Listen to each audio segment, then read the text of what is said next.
Alliance of India के banner तले सैकड़ों घुमंतु जातियों ने आज जंतर मंतर पर प्रदर्शन किया। आप देख सकते हैं मेरे सामने यहाँ पर ये जंतर मंतर पर प्रदर्शन चल रहा है लगातार, और तमाम जो घुमंतु जाति जनजाति के लोग हैं वो यहाँ पर आए हुए हैं। इस कार्यक्रम के अंदर केंद्रीय मंत्री रामदास अठावले और इस कार्यक्रम में शामिल हुए थे। आप देख सकते हैं बैनर में तमाम मांगे लिखी हुई हैं और इन्हें अपनी सरकार से मांग करने की बात की है। इनका कहना है कि सरकार अगर हमारी मांगों को नहीं मानती है हमारा ये प्रदर्शन जारी रहेगा। रामदास अठावले ने क्या कुछ हमारे साथ हैं, उनसे भी बात करेंगे कि आखिर ये प्रदर्शन उन्होंने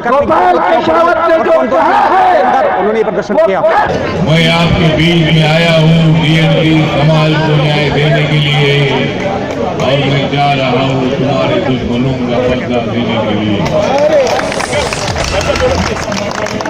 डीएनटी समाज के तमाम देश भर के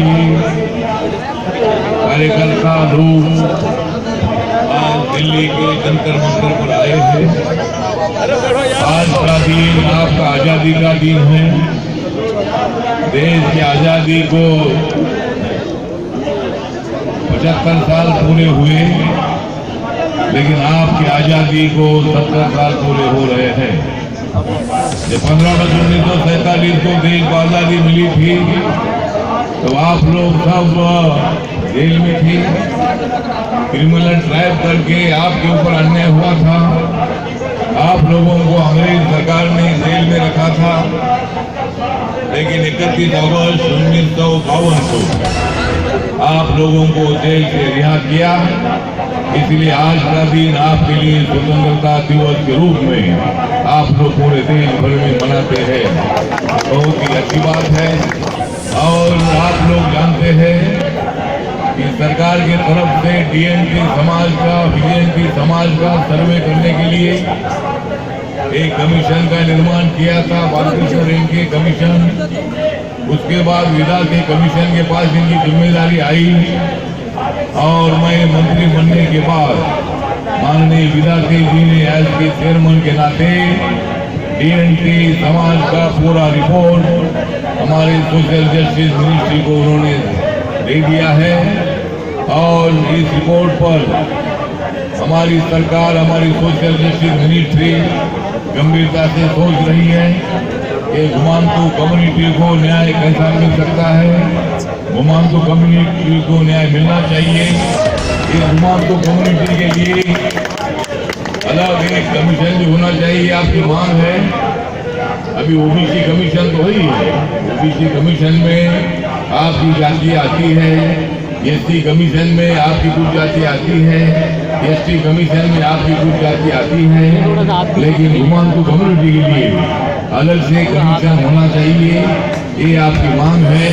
जरूर मैं और मेरा मंत्रालय, हमारे वीरेंद्र कुमार जी हमारे सोशल जस्टिस की कैबिनेट मंत्री हैं। मैं उस मंत्रालय में राज्य मंत्री हूँ।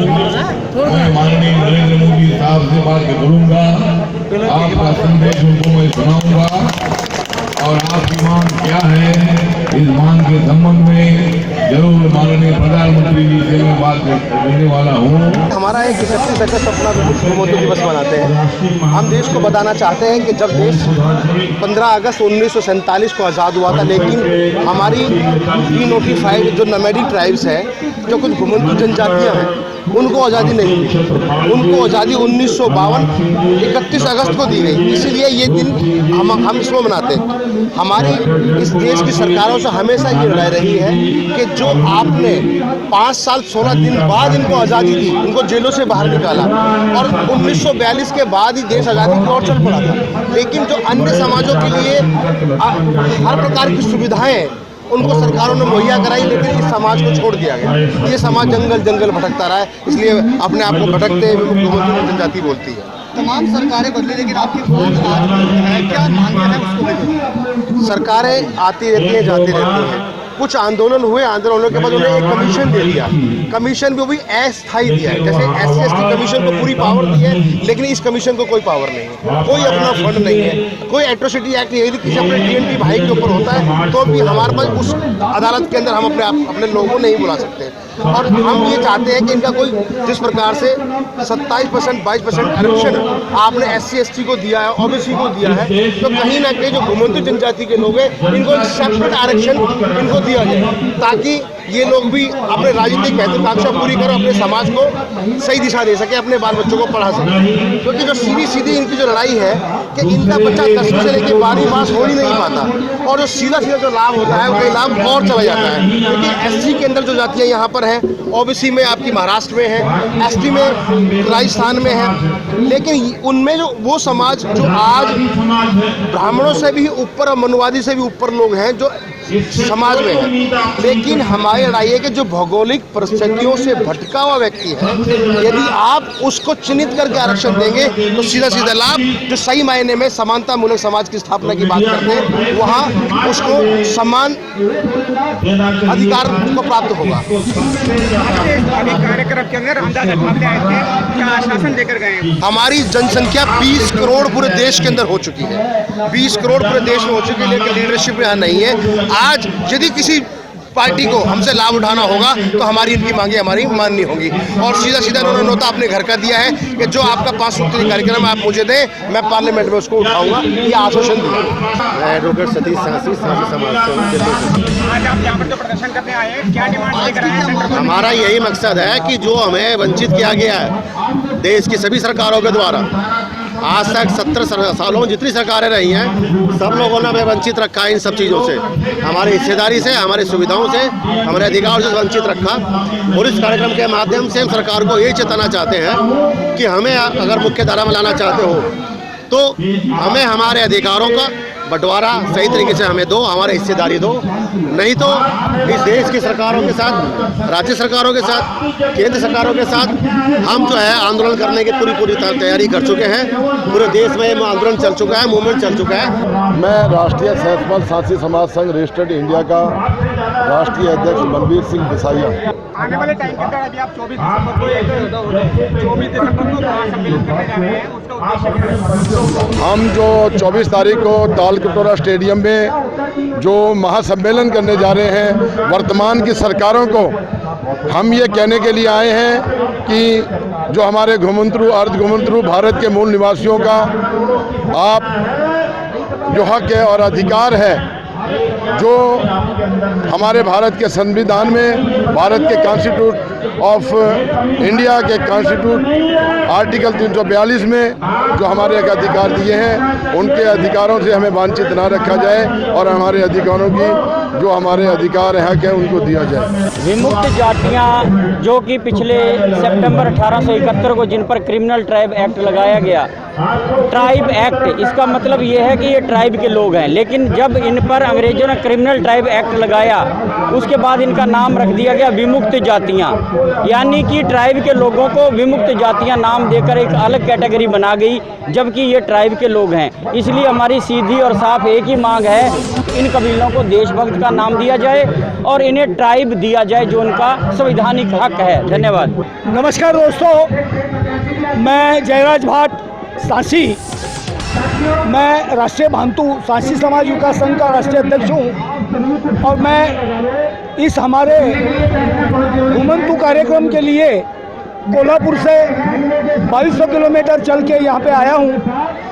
और आज तक आज़ादी के बाद भी हमारे इस घुमंतु समाज को न्याय नहीं मिल पा रहा है। इसलिए जो आज 75वें दिवस के माध्यम से यहाँ पे जो कार्यक्रम रखा गया, इसमें पूरे भारतवर्ष से सभी पिछड़े जातियों को हमने यहाँ पे हम एकत्रित हुए हैं।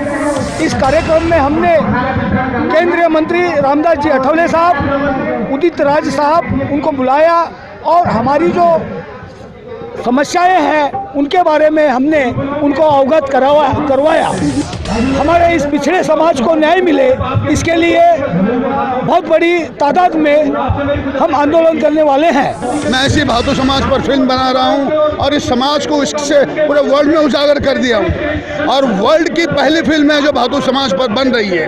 बस इसके बारे में शॉर्टकट में इतना ही कहूँगा कि शहरे शबे महताब को चरागों की ज़रूरत नहीं, अंधेरे में जीना आता है हमें उजालों की ज़रूरत नहीं, खाएंगे सूखी रोटियां भर के कुएं कोर कोर के, वीर शक्ति भातु है हम किसी से कम नहीं।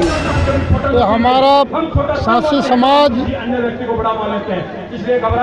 1857 से अंग्रेज़ों का जुल्म सहते हुए इन्होंने अंग्रेज़ों को धूल चटाई और अंग्रेज़ों ने हम पर 1971 में काला एक्ट लगा दिया। ये एक्ट काला एक्ट अंग्रेज़ों ने लगाया था क्योंकि अंग्रेज़ सांसी समाज से परेशान थे और काला एक्ट हम पर आज तक नहीं हटा। इसका कारण क्या है? आज भी पुलिस हमें क्रिमिनल कहती है।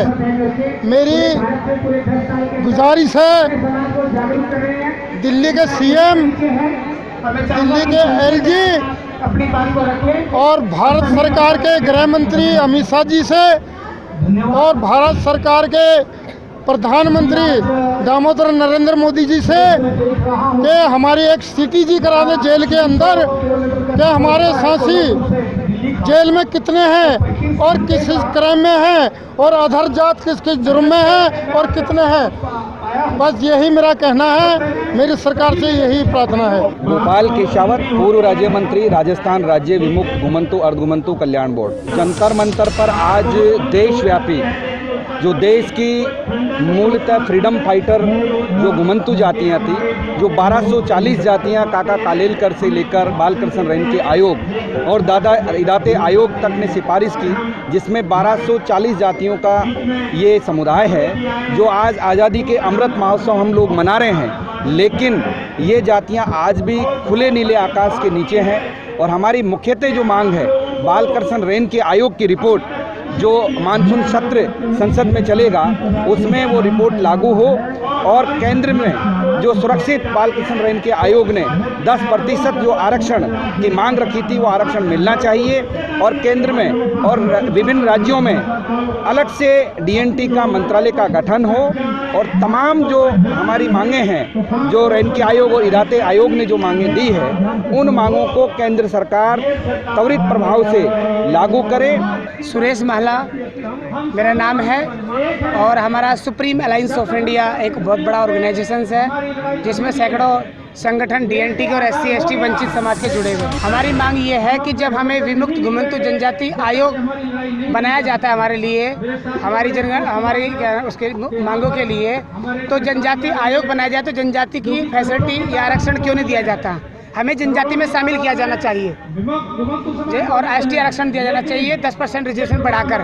जब 10% रिजर्वेशन स्वर्ण जाति को बढ़ा के दे दिया गया है तो इन लोगों को क्यों नहीं दिया जा सकता है? देश के अंदर 20 करोड़ की आबादी है। अब हमने तय कर लिया है सभी सामाजिक संगठन और सभी समाज सेवी संयुक्त रूप से एक मंच पर इकट्ठा होंगे और सरकार से आर पार की लड़ाई लड़ेंगे, क्योंकि उनके पास सरकार है, हमारे पास 20 करोड़ की वोट है। अपने बच्चों को पढ़ाना पड़ेगा और उनको कुछ बनाना पड़ेगा तो आपकी हर बंदा इज्जत करेगा। हम तो लड़ेंगे आपके लिए और मैं तो पढ़ाई भी कर रहा हूँ आपके लिए, आप लोगों के लिए लड़ूंगा भी, गरीब मजदूर सब बंदे के लिए लड़ूंगा जिसके साथ अन्याय होगा। अंगद सिंह, आज तुम यहाँ पर आए हो, क्या मैसेज आप देना चाहते हो इस प्रोटेस्ट में आके? अरे क्या कहना चाहते हो? मैं ये मैसेज देना चाहता हूँ कि जब भी गरीब मजदूर की आवाज़ दबेगी तो उसके लिए लड़ाई लड़ी जाएगी और हर बच्चे के, हर बंदे के लिए जिसकी आवाज़ दबाई जाएगी, जिसकी आवाज़ नहीं सुनी जाएगी, उसके लिए लड़ाई लड़ेंगे, गरीब मजदूर की लड़ाई लड़ेंगे।